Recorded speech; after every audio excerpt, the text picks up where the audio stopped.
Hello everyone, how's it going? This is Nick, which I'm sure you knew already, and I want to speak to you about a topic I've been meaning to talk to you for a little bit because it is gradually getting my excitement going.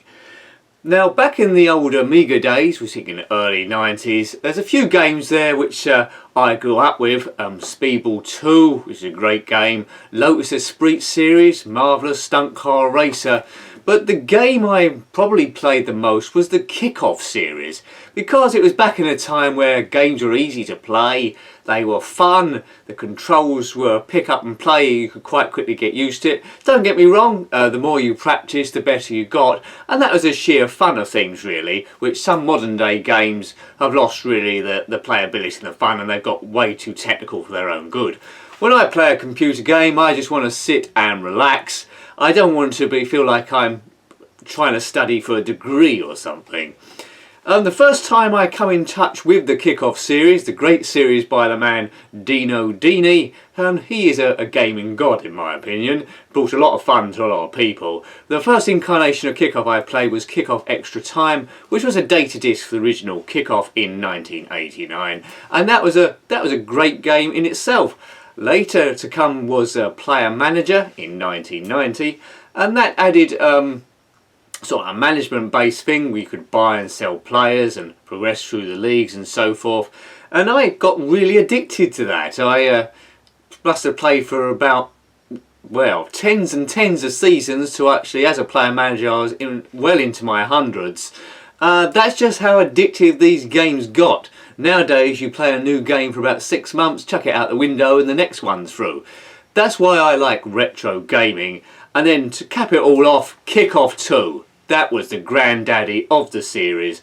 If you played that game, you'll know what I'm talking about. Dino Dini added different pitches, aftertouch, various different shots, and then later to come were various data discs and so forth.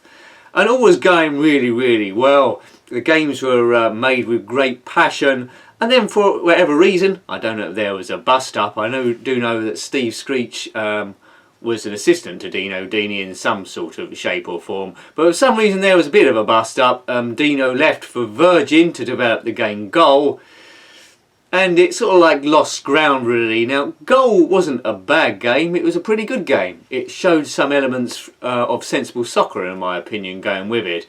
Although it got good reviews, it didn't really have the success because by that time the franchise of Kick-Off had already been built up, and building up a new franchise from scratch was really, really difficult thing to do. So if Goal had been called Kick-Off 3, I think it would have been a massive, massive success.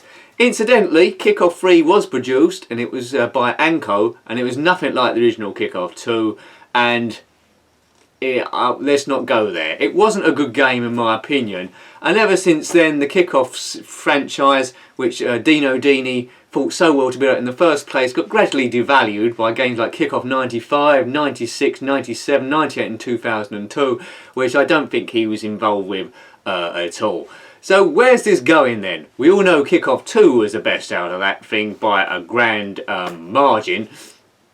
Now, on one of my football reviews, the World Cup one, I did get a comment from an account called Dino Dini, and I automatically thought that can't possibly be him. That can't be the man that brought me so much fun in my childhood playing these computer games. And I maybe gave a bit of a flippant response, not the respect it's due, so apologies there. But it was him.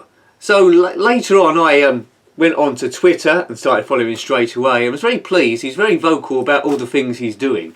And he was developing a game called Kick-Off Revival. And I thought, this seems a bit interesting, because if you can get a modern day game with the feel of the Kick-Off 2 to bring back the franchise, that'd be absolutely awesome.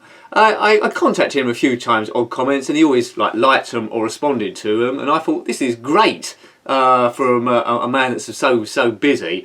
But these games he's developing, it's called Kick-Off Revival, and it's really building up a bit of speed now, due to be released in the second quarter of 2016. It has the backing of Sony. It's getting pretty exciting. I haven't got a PlayStation 4, but I do have a PS Vita, and if this is any good, which I think it will be, I'm certainly going to buy a PS4 all of a sudden. Incidentally, the game I play the most now after all this time is, football-wise, Kickoff 2. Go figure. And that came out, well, in 1990.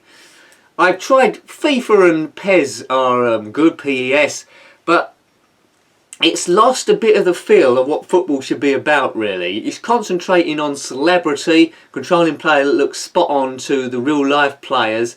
It's all about different camera angles and stuff. Kickoff Revival is going to bring things back to basis. It's going to be an evolution from Kickoff 2, but it's going to hopefully include all the things that made Kickoff 2 good.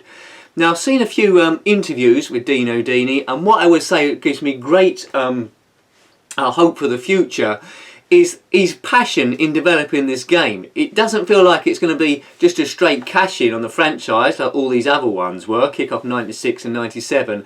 He generally wants it to be fantastic and a great gaming experience. He wants to bring the fun back to the player. The control system, you won't have to learn lots of different combos and stuff like you would have like an advanced Street Fighter 2 or Mortal Kombat 10 or anything. He's going to keep it down to one fire button, and it's the cleverness of the mechanics of the game which to determine what the player would do. Obviously, if you're not in possession of the ball a little way away, he might do a slide tackle. If a ball's been crossed in, a fire button calls him to a header. But basically, it's going to be a little more complicated as I imagine it than Kickoff 2, but the strong basis of playability will be there. And listening to what Dino's got to say, I am really looking forward to this release. It's bringing it back to the gameplay, focusing on you as a player rather than controlling celebrities going around, practicing on doing a shot 20 yards out, touch passing. It really should bring the arcade style feel back, and I think that's what a lot of modern games are missing. Bring back that retro arcade feel, bring the fun back into stuff and make it not look like a test.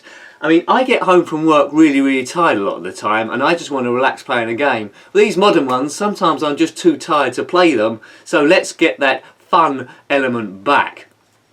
Scheduled to be released, as I said, in the second quarter of 2016. Bit ambitious, I don't know if they'll make that. Hopefully they do. It's going to be a first incarnation anyway, so there might be several updates you download.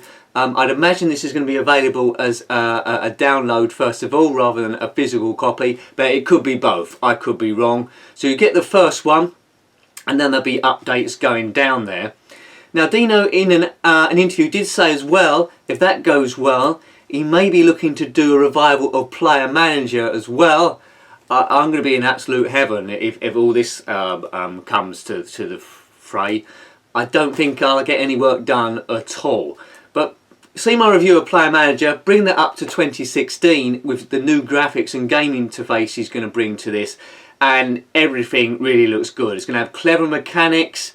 Also, I believe he mentioned there, strength of the shot may be controlled by the speed that you push the analog stick forward for touch passing, so you will have to practice to get that correct.